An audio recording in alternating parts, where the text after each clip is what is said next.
Judge Geer, thank you for participating in the Civitas interview tonight. Thank you for the opportunity. And our first question for you is, what do you believe to be the role of the judiciary? If elected, how will your understanding of your role manifest in your adjudication? That's a critical question. I think the most important thing for a judge is to understand his or her role on the Court of Appeals. That is not to make the law, but to apply the law to the facts of the case that's before us. And I think that my record on the court for past 7 years demonstrates that that's exactly what I've done.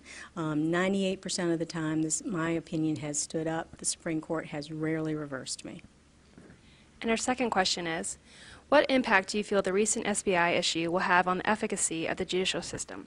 Should this cause North Carolinians to reconsider their position on the death penalty?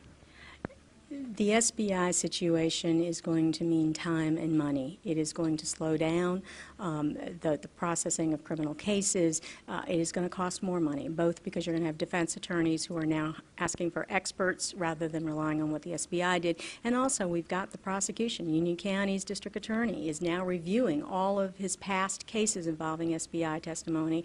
We've also gotten a huge hit on the credibility of the criminal cases in the court system. In terms of the death penalty, the problem is that we cannot afford to execute anybody who is innocent. And the SBI situation raises questions about that. In order to ameliorate the situation, as I said, it's going to cost time and money. We've got to be careful. We're going to have to make sure we have credible experts, that are presenting the facts for the jury. And our next question for you is, what are your thoughts on judicial offices being made nonpartisan and about publicly financing appellate court races?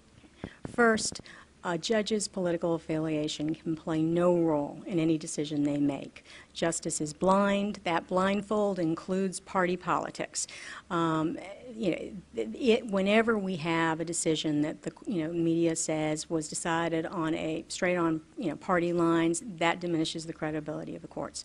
That said, if you eliminate party affiliation and you eliminate all other information like incumbency from the ballot, then someone who hasn't been educated by watching something like this has a problem. They go in and all they see is a name, and they either skip voting or they vote based on what name sounds best. That's a problem.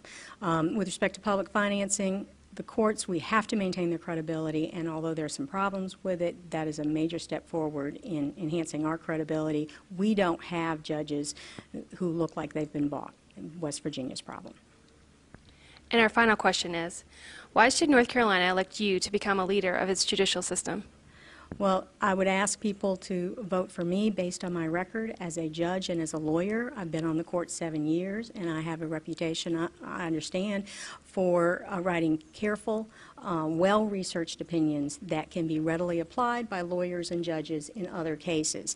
As a lawyer, I practiced for more than 20 years representing businesses and individuals alike, and because of my reputation for quality work, I was included in Best Lawyers in America in 2002, and I was selected as one of the top 200 lawyers in North Carolina by Business North Carolina in 2002 and 2003. I hope that you agree that I should be reelected. I appreciate your watching this because it means you are trying to be educated in these very important races.